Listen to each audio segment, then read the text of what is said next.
Some pretty wild news this morning for SOUN. So a quick little update for you guys. It actually, if you didn't have a trading platform and you tried looking this up, it wouldn't pop up, which was kind of bothersome. But SOUN, a lot of you guys know that I've been shorting this stock. I called it out as an overhyped up, overvalued company when it was trading at highs of $20 per share. It hit highs of nearly $25 and has been selling off ever since then. It has a really strong support right around $12. If it breaks below that support, that will be the first time that we've broken that support in the past few months, ever since it began to skyrocket.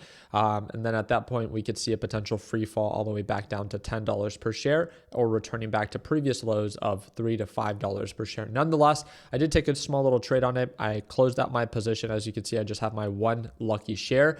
But SOUN, what exactly happened today? Very simple.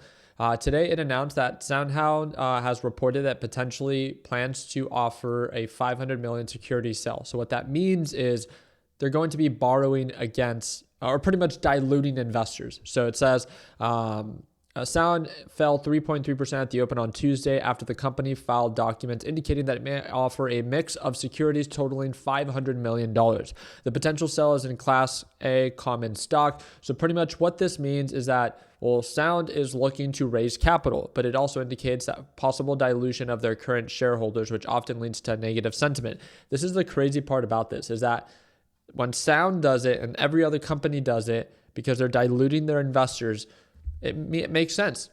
It should be crashing, right? It should, because all investors are being diluted. But when Michael Saylor does it, everyone thinks that it's good, because all Michael Saylor does is they continue to borrow against their shares or investors, but diluting them more by offering more shares, borrowing at 0% interest, and then buying Bitcoin. But hey, right? I mean, don't shoot the messenger. I'm just here to share the news. Looks like MicroStrategy is kind of struggling as of right now, but it has somewhat of a strong support here.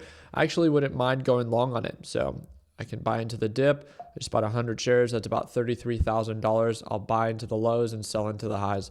Actually, no, I'll leave it at that. The only other stock that I traded today is in today's live trading session is NVIDIA.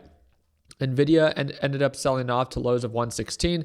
I quickly remembered that that was yesterday's lows where it found a support and then began to recover. So I saw it as a potential dip buy opportunity. If you missed today's live trading session, you can feel free to rewatch it. If you're not part of my LPP group and you want to watch me trade live as soon as tomorrow, second link in the description down below. It's a one-time payment and you'll get to watch me trade live every single day.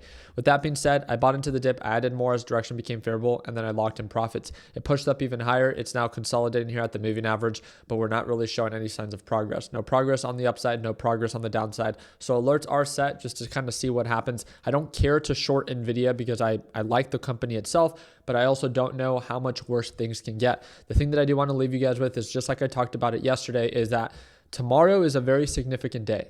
Tomorrow, Wednesday, January 29th at 2 p.m. Eastern time, we have the FOMC rate decision. This is where the Federal Reserve is going to decide, which they've pretty much already decided based off of probabilities out there, that the Federal Reserve is going to pause. They're not going to cut interest rates. Normally, that acts as a negative catalyst. Some people think it's factored in. I don't think so. I think that it will only add to all this possible selling pressure.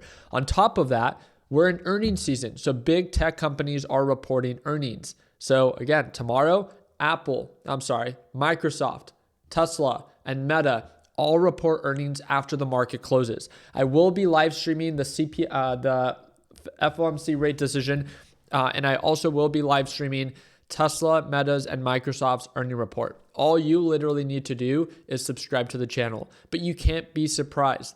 These companies are going to be reporting earnings, and based off of what they report and where their guidance comes in at for 2025 will determine if those individual stocks skyrocket or crash. And because Microsoft, Tesla, and Meta have such large market caps, they will influence overall markets. So this is why I believe that it should be in our top priority to be mindful of the FOMC rate decision and these big tech companies as they report earnings, because we could quickly see a change of direction.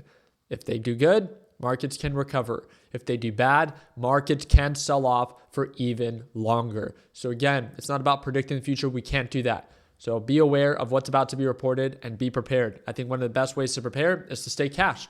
So if markets begin to recover, I can go long. If markets begin to sell off, I can go short. Again, you put yourself in a position where you have options rather than you hope for something to happen. Nonetheless, I wish you guys nothing but the best. And if you want to watch me trade live, like I said, second link in the description down below. Like always, let's make sure that we end the year on a green note. Take care, team.